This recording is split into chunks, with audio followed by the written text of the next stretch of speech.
ये तो ईश्वर से मैं जो शिकायतें करता रहता हूँ कि हे ईश्वर, किस स्थिति में लाके खड़ा कर दिया। पिताजी कोई काम नहीं करने दे रहे हैं और दुनिया मुझे एक नकारा की नज़रिए से देखती है। आपसे सवाल कि साला इतना बेकार हूँ क्या मैं? किसी काम लायक नहीं हूँ क्या? गुब्बारे में हवा भरते चला जाओ तो वो फटने पे आ जाता है बिल्कुल। तो मैं फटने पे था। इन शॉर्ट में मैं आपको बता रहा हूँ, पिताजी को हमारा जीवन ऐसे ही रखना। तो ये वीडियो मैं बना रहा हूँ अपनी जयपुर यात्रा करने के बाद। यात्रा हमारी पूरी हो चुकी है, हम लोग वापस आ चुके हैं, सब लोग आनंदित हैं, सब लोगों को मज़ा आया है। यात्रा सफल बोल सकते हैं उसको। अब उसमें यात्रा में मैं वो खर्चा बता देता हूँ कि मेरा खर्चा कैसे कैसे आया, क्योंकि मैंने बोला था वीडियो में कि मैं आपको यहाँ का बताऊँगा।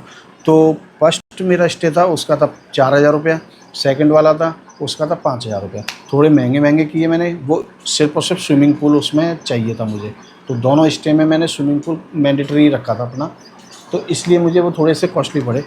और स्विमिंग पूल ना होता तो फिर बच्चे पूरे दिन उसमें होटल में रह के क्या कर लेते। बाहर घुमाने ले गया था मैं उनको हवा महल, आपने उनकी हालत देख ली होगी। तो नाहरगढ़ फोर्ट दिख रहा है ये, यहाँ भी जा सकते हैं मगर बच्चों के साथ नहीं जा सकते। नाहरगढ़ पे चलना है।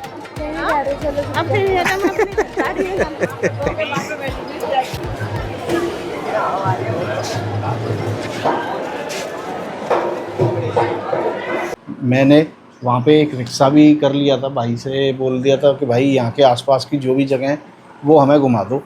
तो उन्होंने बोला ठीक है मैं घुमा दूँगा, शाम तक फ्री हो जाते हम लोग। मगर वो सरेंडर थे सब लोग। लगभग 15,000 रुपये में हम लोग अपना 2 दिन का वो पूरा यात्रा जो थी हमारी जयपुर वाली वो हम ख़त्म करके आ चुके हैं। यहाँ की अपडेट, बच्चे स्कूल जाना स्टार्ट कर चुके हैं। पापा और मनोज दोनों लगभग 15-20 दिन से रेगुलर अप डाउन कर रहे हैं गाँव का, क्योंकि धान रोपड़ हुए हैं अपने सारे खेतों में और वो लगभग हो चुके हैं। मैं ज़्यादा अपडेट नहीं हूँ गाँव की स्थिति से, क्योंकि मैं गया ही नहीं हूँ तब से। तो मगर ये मालूम है कि हाँ पूरा हो चुका है, खेतों में धानों का जो बुआई है वो पूरी अपनी ख़त्म हो चुकी है। अब तो दवाई वगैरह जो भी कुछ हो रहा होगा वो हो रहा होगा। बाकी अपनी मशीनरियों के परिवार में एक और सदस्य शामिल हो चुका है, यानी एक ट्रैक्टर और ले लिया है पिताजी ने। हमारा जो पहला ट्रैक्टर था वो थोड़ा छोटा ट्रैक्टर है, तो लोड वाले काम थोड़ा उससे ज़्यादा नहीं कर पाते थे, वो थोड़ी रुकावट सी मानता था। लेकिन अब जो ट्रैक्टर लिया ये अभी मैंने नहीं चला के देखा है। मैं हालांकि पूजन हुआ था, उसका पूजन करने हम लोग गाँव गए थे, वहाँ आश्रम में ही पूजन किया था जहाँ पे माता जी एकादशी वाले दिन जाती हैं। तो वहाँ पे जो गुरुजी रहते हैं, तो जो साधु महाराज, उनके द्वारा हमने ट्रैक्टर का पूजन करवाया। बसु को मैं यहाँ से लेके गया था, मैं भी इसी वजह से गया था सिर्फ, क्योंकि बसु को लेके जाना था। बसु यानी छोटे भाई की बेटी। हमने जब से मशीनरियाँ ली हैं ना, तो तब से उसके पैरों के चिन्ह हम उस पर लगवाते हैं, मशीन के आगे वाले हिस्से पे, बोनट पे। तो अभी तक उनका फीडबैक सही रहा है, मतलब सही चल रही है मशीनरी, कोई दिक्कत नहीं आई, एक खरोंच तक किसी पे नहीं रही है। अब मेरे पास करने को इस समय कुछ नहीं है, मैं हूँ बिल्कुल फ्री। मगर इसी फ्रीनेस से मैं आपको एक चीज़ बताना चाह रहा हूँ अपनी।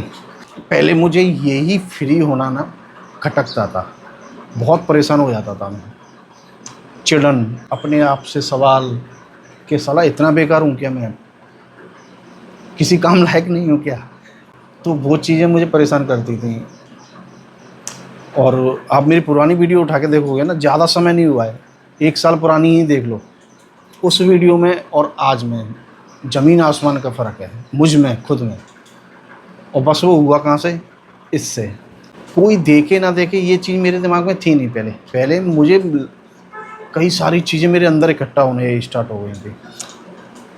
एक होता है ना कि एक गुब्बारे में हवा भरते चला जाओ तो वो फटने पे आ जाता है बिल्कुल। तो मैं फटने पे था उस समय, बिल्कुल समझ में नहीं आ रहा था मैं क्या करूं।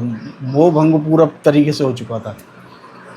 मगर उस समय ने भी मुझे बहुत बारीकियां, बहुत अमूल्य इस जीवन की जो सच्चाई है वो सिखाई है। अब लेकिन मैं इस चीज़ को बदल नहीं सकता था, क्योंकि पिताजी को, इन शॉर्ट में मैं आपको बता रहा हूँ, पिताजी को हमारा जीवन ऐसे ही रखना था और वो ऐसे ही रखना चाह रहे हैं। उन्हें इस चीज़ का भय बोल सकते हो है अंदरूनी, कि ये दोनों यानी मैं और छोटा भाई ये अपना कोई काम करना स्टार्ट कर देंगे तो ये सेल्फ डिपेंड ना हो जाए, ये फिर कहीं ऐसा ना हो हमसे दूर रहना स्टार्ट कर दें, ये हम लोगों से मतलब अलग सा व्यवहार ना करना शुरू कर दें। एक वो डर उनके अंदर था, है। तो उस कारण से उन्होंने हम दोनों को काम करना मतलब अलाउ नहीं किया। हम दोनों को एक तरीके से वहीं पे लपेट लिया कि भाई चलो मेरे साथ गाँव में ही ये करो, गाँव में ही वो करो। कोई नहीं। अब वो मैंने अपने आप को सरेंडर जिस दिन किया, जिस दिन मैंने अपने अंदर की सारी बातें निकाली, वो निकाली इस मोबाइल के सामने ही, आप लोगों के सामने। अब आप में से कितने लोग देख रहे थे, कितने लोग देख रहे हैं मुझे नहीं पता। मैं बस जब ये बोल रहा होता हूँ ना कैमरे के सामने, तब मुझे लग रहा होता है कि मेरे अंदर से जो भी चीज़ें हैं वो साथ के साथ निकल रही हैं, तो मैं अपने आप को फ्री महसूस करता हूँ कि मैं अब फ्री हूँ, अब मुझे क्या करना है। तो वो चीज़ ऊर्जा देती है मुझे।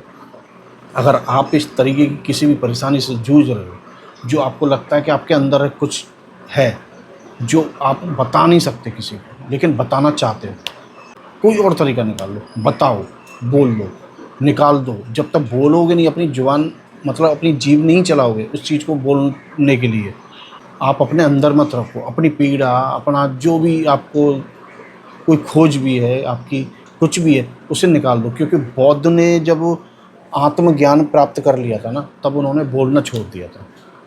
एक कथा है, पता नहीं वो सत्य है कि नहीं, नहीं पता, लेकिन कथा है कि उन्होंने बोलना छोड़ दिया था आत्मज्ञान प्राप्त करने के बाद।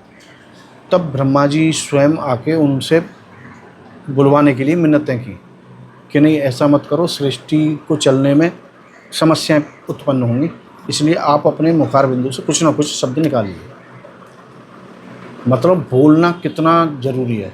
अगर आप अंदर ही अंदर रखोगे तो खुद के लिए तो दिक्कत है ही है, और खुद उस शायद सिस्टम के लिए भी आप समस्या पैदा कर देते हो, जो सिस्टम जिस प्रकार से रन होना है। अब कौन रन कर रहा है, कैसे रन कर रहा है, वो अलग विषय है। उसके लिए मैं अपना एक अलग चैनल बना रहा हूँ, क्योंकि ऐसी वीडियो अब मैं इस चैनल पे नहीं रखूँगा। मेरा चैनल शुरू हुआ था किसी और चीज़ से, आज पता नहीं कहाँ पे चल रहा है, किस दिशा में चल रहा है। कभी ये ट्रैवलिंग की वीडियो बना लेता हूँ, कभी प्रैंक की, कभी घर की, कभी कोई ज्ञानबाजी की। तो कोई बात नहीं, इस पे तो मैं अपनी पारिवारिक की वीडियो रखूँगा, अपने जो भी जीवन जीता जा रहा हूँ उस चीज़ को दिखाता हुआ जाऊँगा। एक चैनल मैं ज़रूर खोलूँगा जहाँ पे मैं अपने अंदर की सारी चीज़ें जो भी आती हैं, जो मैं समझता हूँ, जिस नज़रिए से दुनिया को देखता हूँ, और जो भी मतलब मुझे लगता है उस विषय पे बोलना है। जैसे ये न्यूज़ें आती हैं तो अंदर एक भड़ास सी आती है निकालने के लिए, तो वो भी मैं चाह रहा हूँ कि उसे भी निकालता रहूँ। तो भाई जाना कुछ है नहीं, और मैं भटकता हूँ अपने इस टॉपिक से, लेकिन कोई बात नहीं, फिर से वापस आता हूँ वहीं पे। तो मैं उस समय बड़ा परेशान रहता था कि यार क्या करूं, मैं कोई काम नहीं करने दे रहे पिताजी, बिल्कुल अधर में छोड़ दिया है। मगर जब मैंने अपने अंदर से निकाल दिया, मैं बिल्कुल फ्री हो गया। फिर मैंने आत्मचिंतन किया कि इंसान काम करता है, कमाता है, किस लिए? अच्छा खाने पीने के लिए, परिवार के पालन पोषण के लिए, जो उसे अपने शौक मौज पूरे करने के लिए। यही 3 मेजर चीज़ें हैं जिन्हें पूर्ति करने के लिए इंसान सुबह से शाम तक कमाने में लगा रहता है। तो मैंने कहा यार ये तो ईश्वर से मैं जो शिकायतें करता रहता हूँ कि हे ईश्वर किस स्थिति में लाके खड़ा कर दिया, पिताजी कोई काम नहीं करने दे रहे हैं और दुनिया मुझे नकारा की नज़रिए से देखती है, किस परिस्थिति में लाके फंसा दिया मुझे। तो मैं उनसे शिकायत करता था। लेकिन जब मैंने आत्मचिंतन किया तो मैंने सोचा कि ईश्वर से मैं कंप्लेन कर रहा हूँ कि मुझे इतनी सुख सुविधाएं दी क्यों हैं। आप इस बात पे नोटिस करना कि मैं ईश्वर से इस बात की कंप्लेंट किए चले जा रहा था इतने समय से कि आपने मुझे इतनी सुख सुविधाएं क्यों दी हैं। क्योंकि मेरे पास खाने पीने की कोई दिक्कत नहीं, उसी की कृपा से। मेरे पास अच्छे तरीके से रहने में भी कोई समस्या नहीं, अच्छा खासा घर है, उन्हीं की कृपा से। इवन बीच बीच में 2-3 महीने के अंतराल में कहीं ना कहीं घूमने फिरने का भी अपना शौक़ जो मेरा है सबसे ज़्यादा घूमने फिरने का, वो भी पूरा कर ले रहा हूँ। तो बचा क्या है, मुझे करना ही फिर क्या है। बच्चों के भविष्य को लेकर भी चिंता नहीं है, ईश्वर की कृपा से पिताजी ने उसका इंतजाम कर रखा है।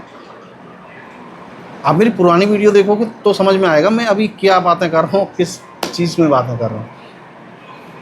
तो मेरी समझ में आ गया कि यार उसने मुझे जो आशीर्वाद के रूप में इतना अच्छा, इतना ज़बरदस्त वाला जीवन दे रखा है, मैं उल्टा उसको दोषारोपण कर रहा हूँ इस चीज़ के लिए कि किस परिस्थिति में फंसा दिया। परिस्थितियाँ मैंने खुद क्रिएट कर रखी थी अपने लिए। बस वो जब तक मेरे अंदर था तब तक मेरा दिमाग इतना फ्री नहीं हो पा रहा था कि मैं इन चीज़ों को आवाज़ कर सकूं और इन चीज़ों को समझ सकूं कि ये जीवन मेरे लिए बहुत ही सुगम, यानी स्वर्ग बोलते हैं तो स्वर्ग जैसा ही बना के दिया हुआ है इसने। अगर मैं इसको नहीं, इसके लाभ उठा पा रहा हूँ, नहीं जी पा रहा हूँ, तो ये मेरे अंदर कमी है, उसकी नहीं है। तो अब लेकिन हाँ, ये मुझे मालूम चल गया कि बताने से, अपने अंदर की चीज़ों को निकालने से आप जो अपने आप में हल्कापन और फ्री महसूस करते हो, तब आप नई चीज़ों की तरफ जाते हो। तो उसी के चलते फिर मैं अपना एक चैनल और बना के रख रहा हूँ, अभी डालूँगा उसमें वीडियो अपनी। और ये मैं थोड़ी सी क्लिप डाल रहा हूँ, देखो मेरी पुरानी वीडियो देखो पहले आप। पिताजी का प्यार क्या होता है वो मैंने नहीं देखा जीवन में कभी भी। उन्होंने मुझे गोद में लिया हो ऐसा मुझे एक भी दिन याद नहीं है। अब आप कहोगे कि छोटेपन का किसको याद रहता है। अब आप देख के अंदाजा लगाओ कि ये मैं ही था पहले, इतनी निराशाओं से घिरा हुआ। कैमरे पे तो तब भी मैंने उतनी निराशाएं नहीं दिखाई जितना मैं था। आप इस वीडियो को देखोगे ना, यहाँ इस वीडियो में मेरा टर्निंग पॉइंट था। खैर ये चीज़ें थी जो मैं आपको बताना चाह रहा था। तो अपनी मैंने यात्रा के बारे में बता दिया, जो मैंने पिछले ब्लॉग डाले हैं अपने तीनों, तो वो कैसे गए हमारे, कैसा रहा, कितना खर्चा हुआ, आने के बाद यहाँ पे अब क्या क्या चीज़ें हो चुकी हैं, सब स्मूथली चल रहा है, कोई समस्या नहीं। और जो छोटी मोटी आती हैं ना, उनको बढ़ा लेने की मैं कोशिश नहीं करता। वो जीवन का एक चक्र है, अगर वो नहीं आएगा तो एक जैसा जीते जीते फिर आप परेशान भी हो जाते हो। इसलिए वो भी आते रहने चाहिए, कभी हल्का, कभी भारी, कभी मध्यम, तो इस तरीके के चलते रहना चाहिए। चलिए ठीक है जी, राम राम।